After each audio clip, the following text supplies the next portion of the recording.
قعدنا نتكلم وسهرانين مع بعض، وغصت لقيته إيده بتسحب على رجلي وهو قاعد جنبي. الروب اتفتح وإيده بدأت تسحب شوية بشوية، والموضوع كان ساخن قوي. أهلا بيكم يا أجمل متابعين في قناتكم.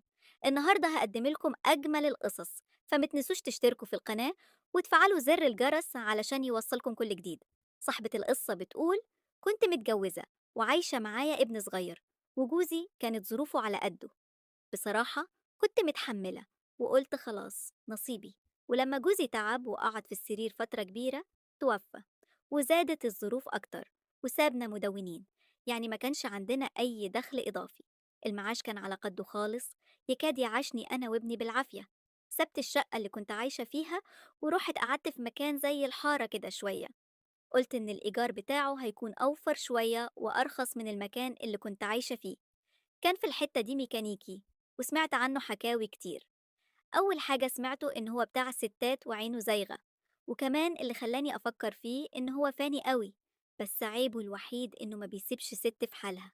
كان ساكن في العمارة اللي أنا ساكنة فيها، يعني فاتح تحت العمارة اللي أنا ساكنة فيها.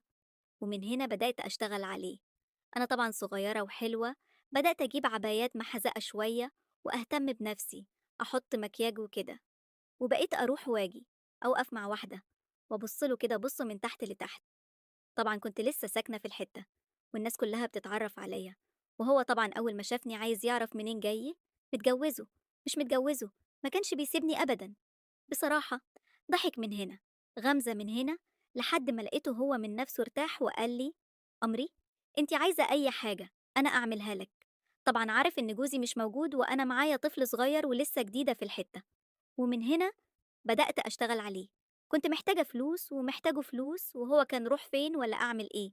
ما كنتش عارفة أشتغل، ولو اشتغلت في مكان كده كده صاحب الشغل هياخد اللي هو عايزه غصب عني. فقلت خلاص أجيبه بمزاجي أنا أحسن ما يتاخد مني غصب عني. وبدأت أعمل كده. كنت محتاجة له جدا عشان أنا والدي وابني. فبدأت أضحك له وأفمس له وأقول له: لا تسلم. أبص ألاقيه يخبط عليا بالليل ويديني أكياس ويقول لي: خدي ديكي أنت والولد.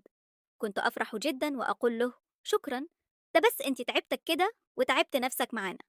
يقول لي: لا تعبك راحة يا ست الكل والله، أنا مش عارف أعمل إيه اللي أنت عايزاه.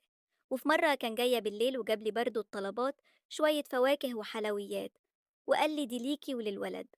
طبعا عزمت عليه إنه يدخل، ما كانش راضي، بس أنا صممت. وقعدنا نتكلم. قلت له: لازم أحضر لك عشاء وتدوق الأكل بتاعي، ولازم تدوق من إيدي. طبعا هو فرح وبيحب الحاجات دي جدا، ودخل. ومن هنا بدأت الأمور تزيد. شوية وشوية بدأ هو كمان يتجرأ عليا ونظراته تبقى أكتر. طبعا واحدة ست متجوزة عارفة نظرات الراجل اللي يبقى نفسه في الست اللي قدامه. بدأت أعرف مواعيد اللي بيجيب لي فيها الحاجات، وقلبي قس والذوق. وفي مرة كان بيخبط بالليل وبيديني. كنت أنا لابسة ربستان ومظبطة نفسي على سنج عش كأني عروسة جديدة. كان ابني نايم، قلت له: لازم تخش، ما ينفعش تيجي لغاية هنا وتنزل كده، لازم تاكل. لما قلت بأي حاجة وفعلا دخلت ورحت المطبخ عملت له عشاء حلوة وعصير، وهو كان قاعد. وفي النهاية اكتشفت إن البيت اللي أنا ساكنة فيه ده هو أصلا بتاعه، يعني هو كان بيلم الإيجارات. فطبعا بدأ يقول لي: يعني لو ظروفك مش متاحة معاك الإيجار ملهاش لزوم وكده. طبعا فرحت جدا. واحد جالي على طبق من ذهب. بدأت ألعب على الحتة دي. قعدنا نتكلم وسهرانين مع بعض، وغصت لقيته إيده بتسحب على رجلي وهو قاعد جنبي. الروب اتفتح وإيده بدأت تسحب شوية بشوية، والموضوع كان ساخن قوي. المهم، خدنا بعض ودخلنا أوضة النوم إحنا الاتنين، وقمنا مع بعض وكنا على آخرنا طبعا. واحدة محرومة من علاقة بقالها فترة مع واحد زايد وغني. عملنا الموضوع ده كل يوم بعد الشغل. بصراحة كان بيديني فلوس كتير جدا، ويجيب لي حاجات ليا ولابني. ندخل أوضة النوم ويصير اللي يصير بينا. بصراحة كنت مبسوطة لأنه كان بيمتعني، وكمان بيديني فلوس بالهبل. بقيت خلاص مش محتاجة حاجة تانية، حتى الإيجار ما بدفعوش. بقيت أجيب لابني كل حاجة. الموضوع فضل ما بيني وما بينه فترة كبيرة، لحد ما بدأت أزهد.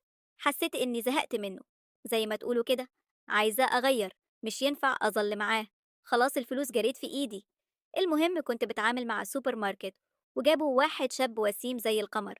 شكله أصغر مني، لكن ما كانش يبان عليه كبر. عجبني قوي، حطيته في دماغي، ونفس اللي حصل مع الميكانيكي حصل معاه. فعلا رمزه ضحكة عايزة طلبات. اتصلت عليه لحد ما بدأنا ناخد على بعض، لكن حسيت إن هو سكتة مش سكة غلط. حسيت إنه عايز جواز، وعرفت كمان إنه عنده شقة مش كبيرة قوي لكنها ملكه. دي حاجة كويسة. فقررت أعمل إيه مع الميكانيكي. كنت معاه من ناحية أخد منه فلوس وكل حاجة، ومعاه من الناحية التانية، لحد ما قررت إنه هو يتجوزني وأروح أقعد معاه في شقته. كنت فرحانة. هو ده اللي أنا عايزاه، شاب صغير بصحته وسنه حلو. مش مشكلة إنه أصغر مني وبيشتغل، وأنا كمان معايا مبلغ حلو من الميكانيكي. فعلا قلت للميكانيكي إني لازم أعز، عشان الحت بدأت تتكلم. قلت له هروح أقعد عند قرايبنا وهبقى أجيلك كل فترة كده، عشان مش عايزة أقطع معاه عشان الفلوس اللي بيديها لي. وفعلا جوزت الشاب ده. لكن عايزة أقول لكم إني اتجوزت عرفي، عشان أنا باخد معاش ومش عايزة أضيع الفلوس دي من إيدي. بقيت متجوزة بتاع السوبر ماركت عرفي، وبروح كل فترة للميكانيكي في شقته من غير ما حد ياخد باله. بالليل كنت بقول لجوزي إني رايحة عند قرايبي. هو كمان كان جواز عرفي يعني، ساعات ما يكونش في البيت. فضلت على الحال ده مع ده ومع ده، لحد ما لقيت نفسي ماشية في طريق مش عارفة آخرته إيه. طريق فعلا عشان الفلوس. بعد ما الفلوس جريت في إيدي حسيت إن ملهاش طعم. أنا متجوزة وماشية في الحرام من ناحية تانية، وعندي ابن بدأ يكبر ويعرف. حسيت إني بدأت أخاف عليه باللي أنا بعمله. طب آخره اللي أنا بعمله ده إيه؟ الميكانيكي ده شراني، ولو عارفه ممكن يعمل فيا حاجة. أنا عارفة إني ورطت، لكن صدقوني مش عارفة أعمل إيه.